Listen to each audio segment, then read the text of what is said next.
All right, good morning again, everyone. We are now joined by the head coach of Troy, and that's Larry Blakeney. Coach, how you doing this morning? I'm fine. How are you guys? We're doing well. If you could please start us off with a brief opening statement and a reminder to the members of the media, it's *1 to ask questions for Coach Blakeney. Coach? Yes, sir. With the schedules that we have at Troy and in the Sun Belt, I'm not sure. I'm sure what day it is, but we've played a Thursday night game against Monroe, and to me, very good Monroe team, very well coached, and they got us here at our place, and very hard-fought game, very emotional game, and certainly Colton Browning, a great player, and one of the most crafty guys at quarterback that I've seen since I've been in this league, and certainly Todd does a great job in all three phases with his football team, and they're certainly in position to do some good things with the league, and so we're sitting here trying to figure out a way to turn around and drive down to Lafayette and see what we can do with them. They're also a team, maybe with, they're also a team that's, found themselves to an extent, had to come from behind to win against New Mexico State. They may be, their size and their ability is very prominent, and certainly HUD might be one of the best young coaches in the country, and has got them rolling and doing the right things, and we certainly got our hands full with a long road trip and a team like Lafayette on the other end. Thank you, Coach. If you could please expand a little bit on what you've seen from UL Lafayette on tape. They've played very well these last few weeks. They've won 6 straight games. Anything to tell you that they are beatable down the stretch here? Well, yeah, you see flashes of teams, for instance, New Mexico State, got some big plays on them and got ahead and couldn't hold them off, and so I'm not sure all the details that went into that game, but, ULL knows what they want to do and what they need to do. They have capabilities to throw the football, certainly, with Broadway and those receivers, and, they got the triumvirate of running backs that are a little bit different style guys, big offensive line, and the thing I think about them is they got players that understand how to play on defense, and they give them opportunities. So, they're completed by their special teams, and I think they're the team to beat, certainly in our league, and anybody that's going to win this league's got to find a way to beat them. So, that's what we're looking for. All right, and we have a question in the queue right now from Matt Robertson from the Jonesboro Sun. Matt, if you're ready, go ahead. Hey, Coach Blakeney, how are you doing this morning? I'm good, Matt. How are you? I'm fine, thank you.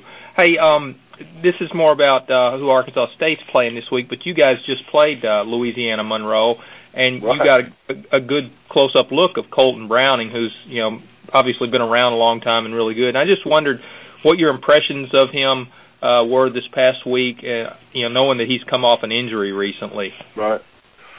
Well, old Colton's a good young man, and he's a tough young man, and he knows the offense probably as well as Todd does, and their coaches. But he knows where everybody is all the time, and knows how to take advantage of you defensively. And he got us a couple of times, and himself, and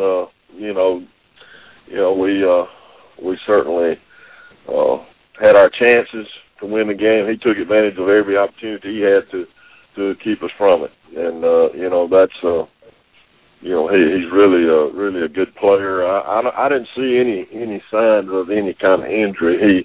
he knows how to take care of himself, though. Also, he's a very cagey guy. You know, I mentioned crafty before, and that's, you know, he knows where to get and how to take. If he's trapped, he's going to take it and tee it up the next play. He's a very smart, cerebral quarterback that has ability.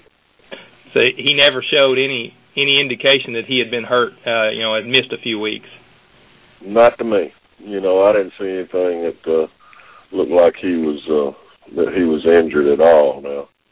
And I'm sure they got him to a point before they let him play again. A guy like him, you know, I'm sure they got him to a point where they felt good about his ability to take care of himself if he had to. And you know, we see quarterbacks all over the world sliding and all that kind of stuff, and he didn't do any of that. But when he knows the party's over, he's going to get down and make sure he doesn't get any kind of clear shot on him, and so which is wise by most all quarterbacks this day and age. There are some that can still pound it up in there, and but anyhow, you know, I thought he did a great job taking care of himself. Nothing really obvious, but you know, he was on the ground when he knew the party was over, and they got back up and teed it up again. All right, thanks a lot, Coach. Yes, sir. And thank you, Matt. Our next questions are also from Jonesboro. Our next questions are from Tuscaloosa, Alabama. Caller, if you're ready, please go ahead. Yes, sir. Coach, this is Barry Allen with ESPN. Just talk about the difficulty it is for not only for your team, but maybe some Sun Belt teams that have to play the non-Saturday traditional games. How difficult a preparation is that? Well, you know, I think there's some good to it, certainly exposure-wise, but that's, you know, of course, ESPN has been good to a lot of us in our league, in the Sun Belt, and in the MAC, and in other leagues across the country, you know, that need and starve for television exposure for recruiting and all that kind of stuff. And it's been good for us, but you know, there are a lot of trips, you know, unless you have the capabilities of flying. And some of the trips in our league, you know, you're better off not to fly. And you know, just because there's not an airport right there. Now, this trip this week, in my opinion, Troy should fly to ULL because there's an airport within 10 minutes of the stadium. But you know, that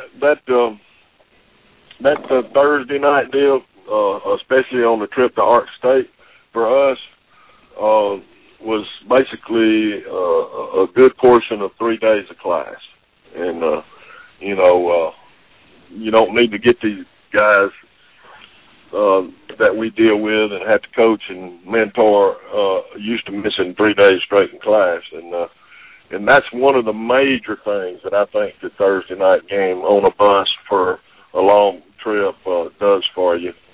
You know, the academic thing is difficult. And, of course, they have capabilities of catching up and making up, and they are excused absences. But, you know, they have to still make up work that they could have, you know, maybe not had to make up had we done it a little differently, not played it on Tuesday or Thursday and our midweek. And so I'm sort of in the middle on it. I think it's good for programs.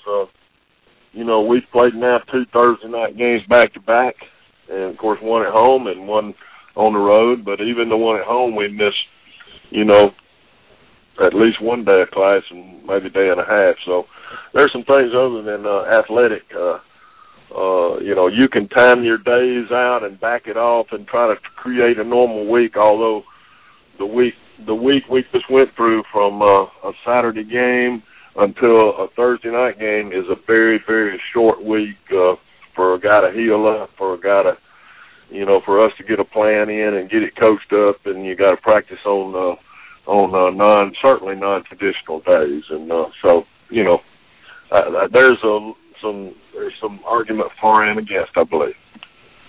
One last thing, how's Deion Anthony? What's his status for Thursday? He's day to day, and you know, we hoping he can make it, and not sure. I don't know. If I did, I'd tell you. He's been a big part of our deal, and hopefully he can get ready. Thanks a lot, Coach. Thank you.